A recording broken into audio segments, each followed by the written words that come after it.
Hey guys, I'm Chad. Hi, and I'm Jessica. And welcome to our second episode on Plant Care. And in this episode, we are going to talk about grow light.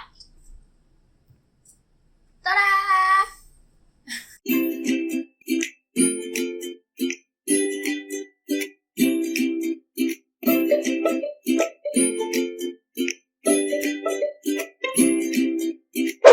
Okay, so in our last episode, we covered soil. That was probably the number one topic that we get asked.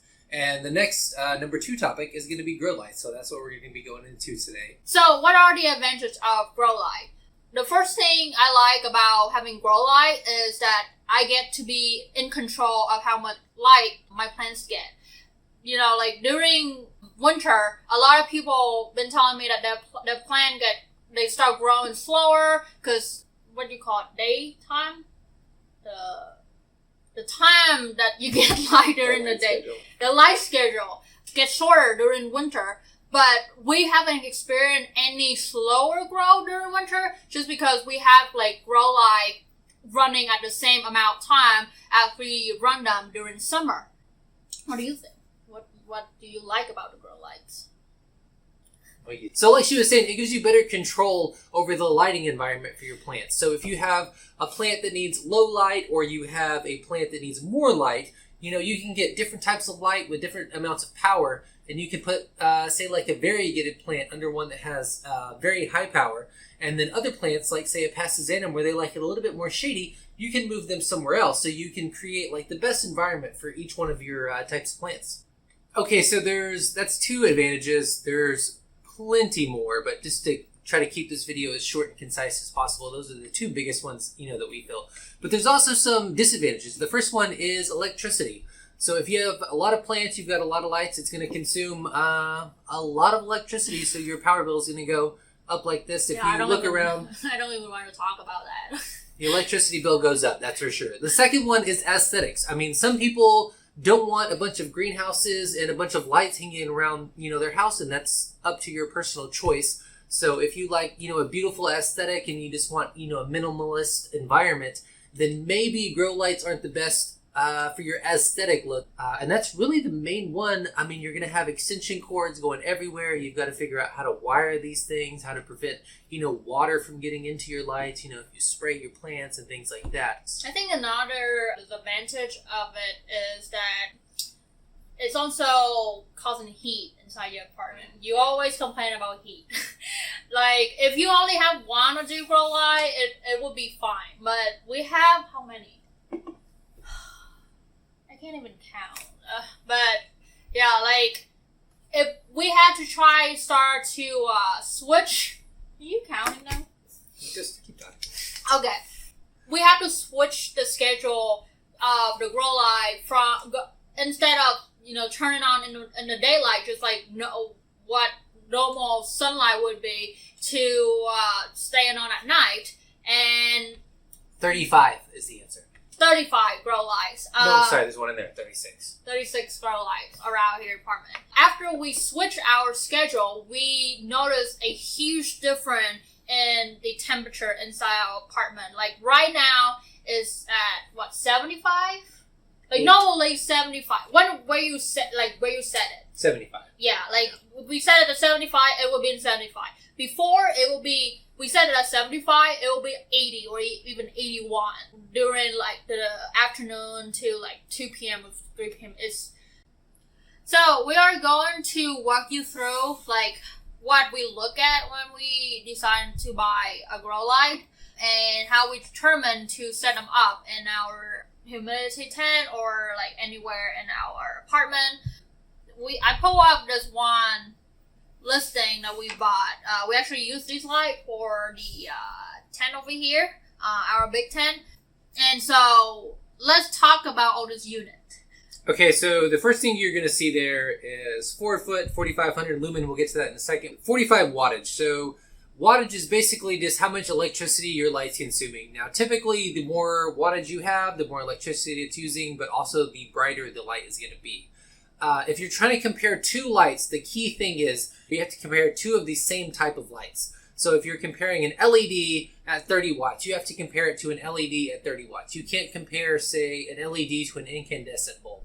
That's why a lot of the times you'll see LED lights and they're listed, 70 watts equivalent, because that's saying that they're as bright as a incandescent bulb that is 70 watts, even though the incandescent bulb is actually going to draw more power. That's why LEDs are better, because they draw less electricity while still putting out an equivalent wattage as the older style bulbs. And the lumen, so what is lumen?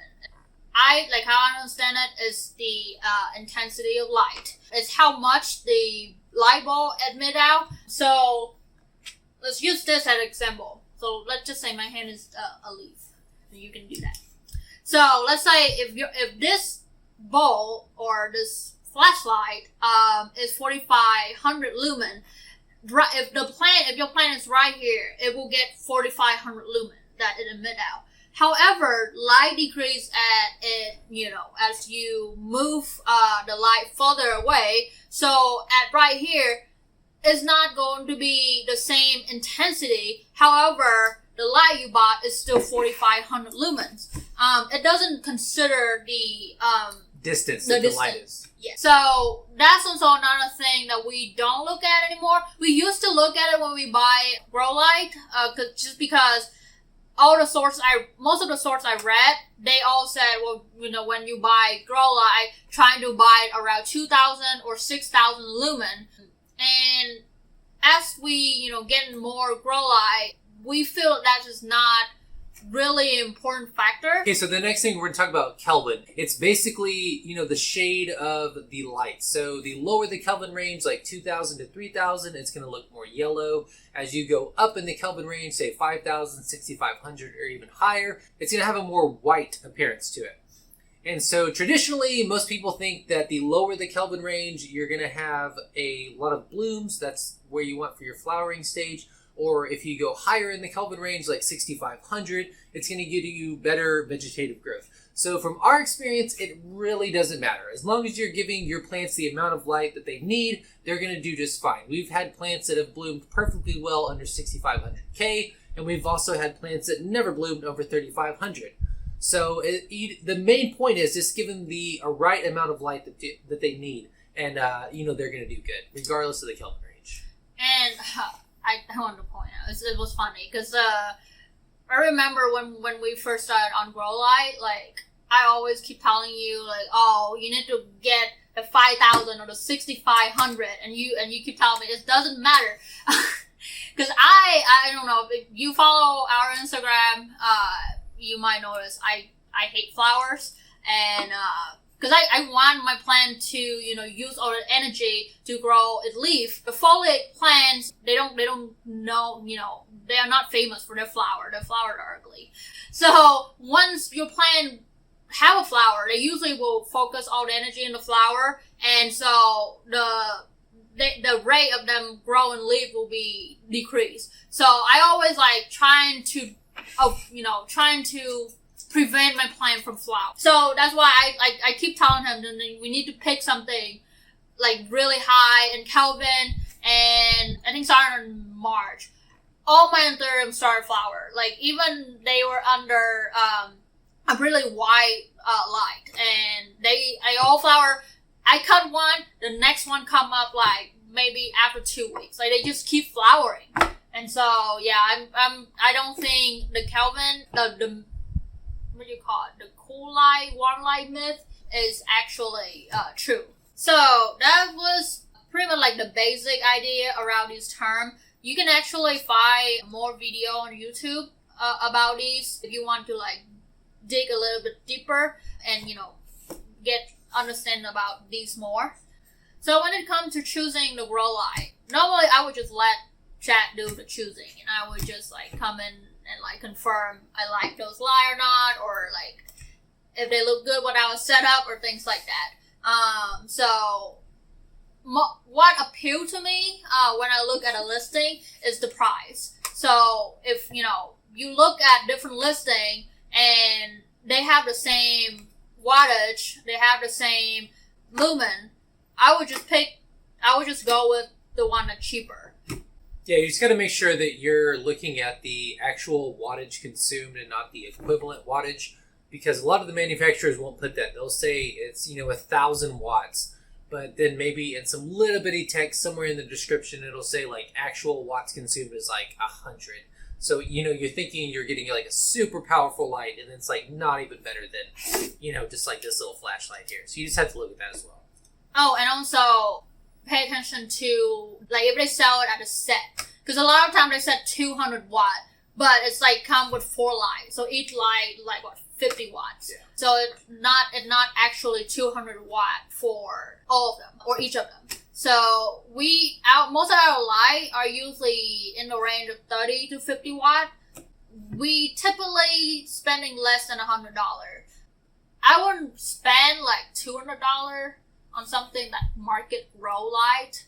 A lot of our light, like these light, they market mostly are for shop light or garage lights. And they would just have pretty much the same amount wattage or the same amount of lumen, as the plant that market at grow light, or even stronger. I know there's like light that Low or Home Depot sell, market them at grow light, but they have like 20 watt. And they are more expensive than normal 20 watt light would be. So yeah, we usually don't look at, any listing that said grow light. We more concerned about what is the price and what is the wattage. Okay, so the next thing we're going to talk about is light placement, which is basically how high do you place your lights above the plant. So a lot of this is going to come through trial and error.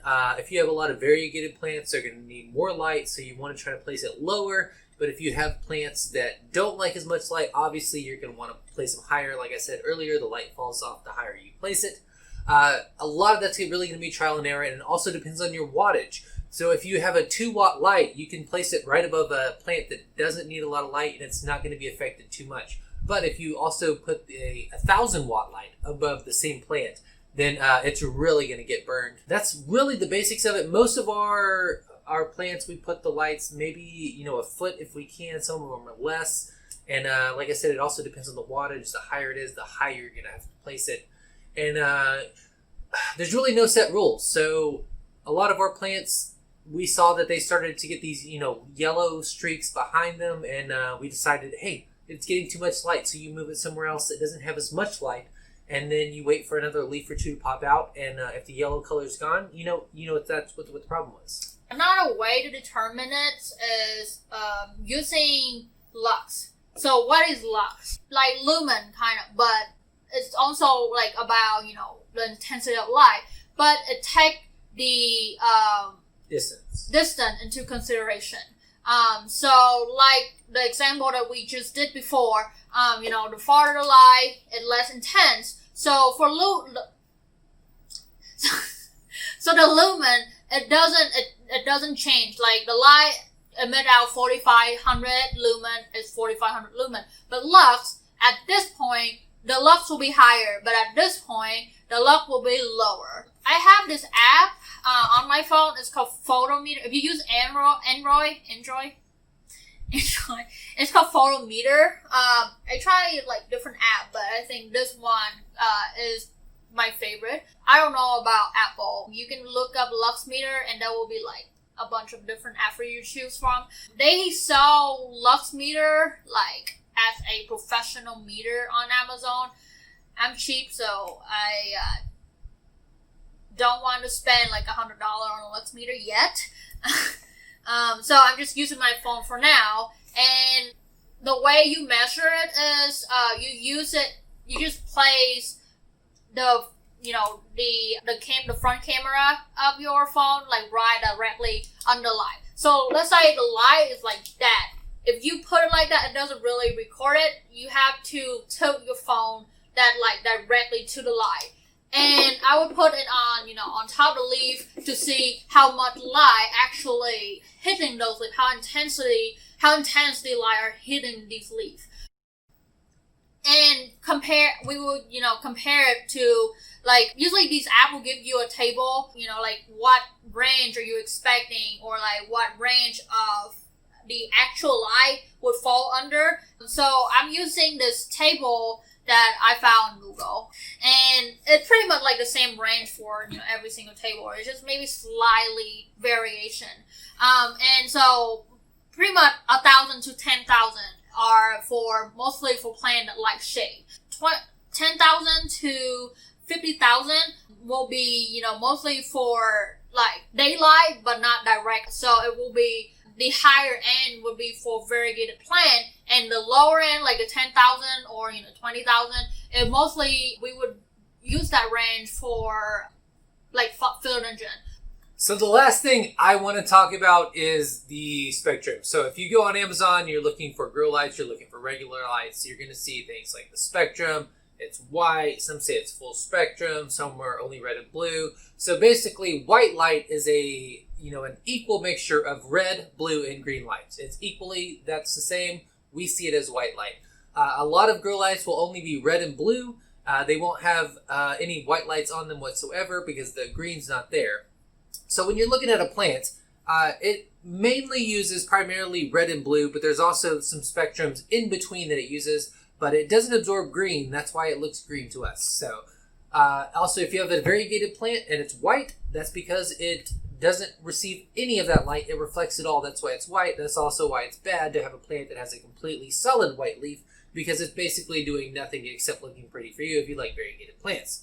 Okay, so before we end this episode, I want to answer some of the questions I got from one of my story. I asked people what else they want us to mention in this video, and so I think we answered most of them, but here are like the 3 that I don't think we touched on that yet. The first one will be, is blue or white light better for greenery grow, and is there a difference?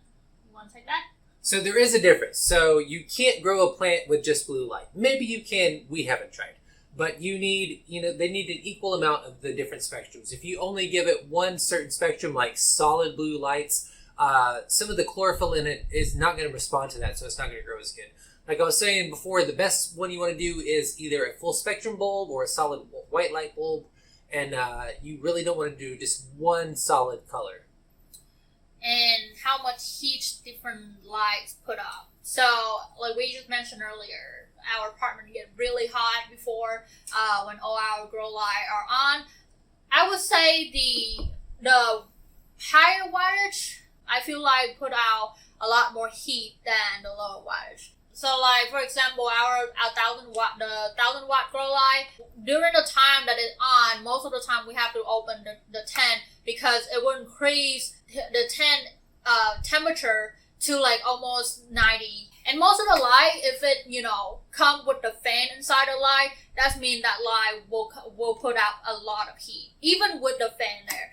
Comparing to, let's say, our like white light or LED light, they're a lot more. They put out less heat. You don't feel it when you touch it. Versus if you feel the 1,000 watt light that we have, you can still feel the heat whenever it's turned on.